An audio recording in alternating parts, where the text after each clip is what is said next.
Could you expand a little bit on some of the things for finding talent? Because I think it's tough to find talent these days, but if you can find it within or promote or nurture someone, that's a huge asset.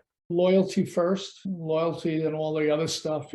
Someone said we have to honor someone who's honest. And I'm saying to myself, my father would say to me, aren't you supposed to be honest? Was that like something special? Right. So you want to have someone who has good values in themselves, right? And then you want to take them up and help them along. I look around at all the centers. Like I told you, the payroll percentages are high, but low. Yeah. Better So than the other way around. the bigger companies will have 3 or 4 full-timers. We might have 10 or 12 in each place. And that way, when you come to bowl every Monday, the same faces are there. And that's important to me. And so if people get value, they don't care about price. You probably could price yourself out, but we never do that. But we always try to give value. So we try to be always clean. We try to be always consistent. And it's funny, you raise the standards. Last week, the air conditioning went out twice in one place in Florida. And here we are, professing all this, and the damn thing broke. I don't know how it broke. Yeah. So you try to always keep the standard up. And every once in a while, you can't do it. And right. Fall on your sword. You just so find people who care. I think you could always teach skills if they have an aptitude for it, depending on the job. I couldn't be a mechanic. That wouldn't be what I could do. But I could sweep and I could lead by example, which is what I was always taught. So I will bend down slowly and pick up that straw wrapper and look the kid in the eye and say to him, "This is the enemy." This guy's crazy. Some of them get it, some of them don't. But that's sort of my job lately. Right. Instilling the values. Yeah. And we're just very fortunate. The bowling center in Rockville Center was in the town my wife and I raised our kids in. It was traditionally a non-member center. There were 2 guys that ran it. They didn't get along well with each other. My dad, who passed away in 1982, was with me when we tried to buy it in the late 70s. And all of a sudden, we owned it in 2009. And I was coaching my sons and daughters' bowling league there in their 40s. So how long could that be? 30 some odd years ago. I had to bring 2 cases of light balls because the bowling center wouldn't provide them. And we scribed it for the youth league that had it. And I befriended the mechanic who I honestly tried to steal. The joke is, we have 2 jokes. I had to buy the place to get him, and that he's 4 days younger than me. He could retire 4 days after I do. This September, he starts his 50th year in that bowling center. Really? And wow. I mean, now I can't get an email. I could get those all 34 of those A2s. They're like all his girlfriends. Yeah, clockwork. He knows every they're in and everything.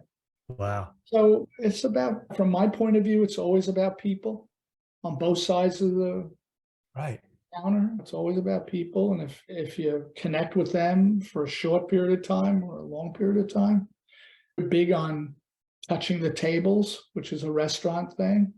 Right. So you're here on I don't care what night, if you're an avid league bowler or if you're there on a cheap special with your girlfriend, I want somebody to go over and make sure you're having a good time, make sure everything's okay. If either one of them keeps putting the ball in the gutter, I will say to them, "Can I give you a pointer?" Say, "Sure." I say, or I'll say, "Want to knock more pins down?" Because I don't care what kind of bowler you are. You're a once-a-year bowler with your buddies. You want to beat those guys. Of course. So I'll tell them about your foot is the sight of the rifle.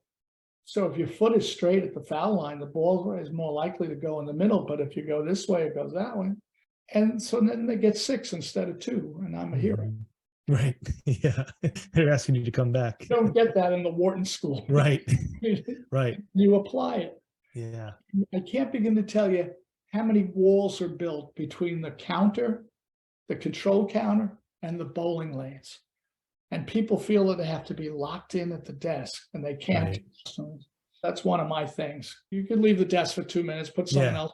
Get them out on the concourse. They'll make sure that they'll tell you what they want to buy. I was a Mutual of Omaha salesman in my first job, and I Okay. bought many things, right? Customer will tell you what he wants to buy and when he wants to buy it. Right.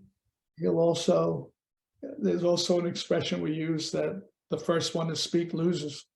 So would you like to join the league Tuesday, or would Thursday be better? Or whatever you want to do. Right. So just, yeah, equipping your people to be out there and promoting the center all the time, reselling, so to speak. enforcing the brand. That's all you're doing. Right. Yeah. Like you said, it's all about people, and they're the ones out there who have that ability for your center. And we have some with profound skills, but some of them aren't people skills. We try to put them where they belong. Yeah. Do you do any kind of training or anything special for that, or just through teaching by example? We rely on BPA for all the stuff they do. And I've lived through the growth of BPA from being a good old boys club. As I was coming up, the president of BPA, I was either sergeant at arms or like the lowest guy down. I want you to find someone who could talk about marketing. So I go and find somebody in Connecticut. He was a sports marketer. And I go to the executive director, who was this grand old guy. And I go, Chief, I have a guy. He'll speak for 45 minutes. It's $1,000. This is like 1979 or whatever. Does that include his airfare? And that's where it was. Right. All the online stuff. It makes me I'm so proud of BPA. Yeah. For many reasons. I don't think it's been an easy road for me. I could quarrel with any one of them about anything, but we still got to dinner. Tough, but it's all about the process and what should our priorities be, and all the education and the buying program, and then the marketing, some of the marketing stuff. The first time we were at the Macy's Thanksgiving Day Parade, I rented a room at a hotel on 50 for the Warwick Hotel on 56. And I watched those balloonicles with my entire family march down 6th Avenue. Oh, that's awesome. That's like a dream for me. Right. They're your people. And it was like great. Yeah. And seeing the buying program, which I was around long enough to know where all that started. It started with a strategic plan in 1986. And the most brilliant bowling person to this day is Wally Hall. Wally Hall was the chairman of Fairlane, did go to the Wharton School, British man, dynamic, had us do strategic planning.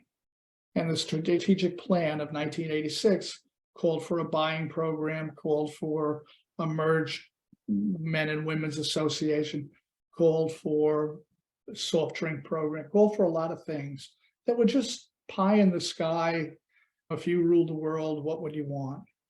And many of them came true. And what's going on today is the result of planning. Right. So I had lunch with Kevin Krause. We're nearby in Florida. And I said to him, go find that strategic plan and do it again, because we don't know what the future will be like. And just look ahead and put it on the wall and throw darts at it.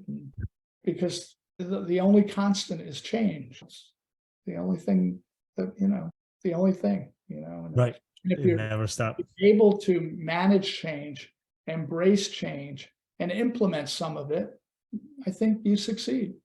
Yeah, absolutely. Because like you said, that's the only thing you can really count on, is that it won't be the same. Hey, did you like this video? Great. We make 10 of them a week. Subscribe to learn more and keep learning about what's working in the industry.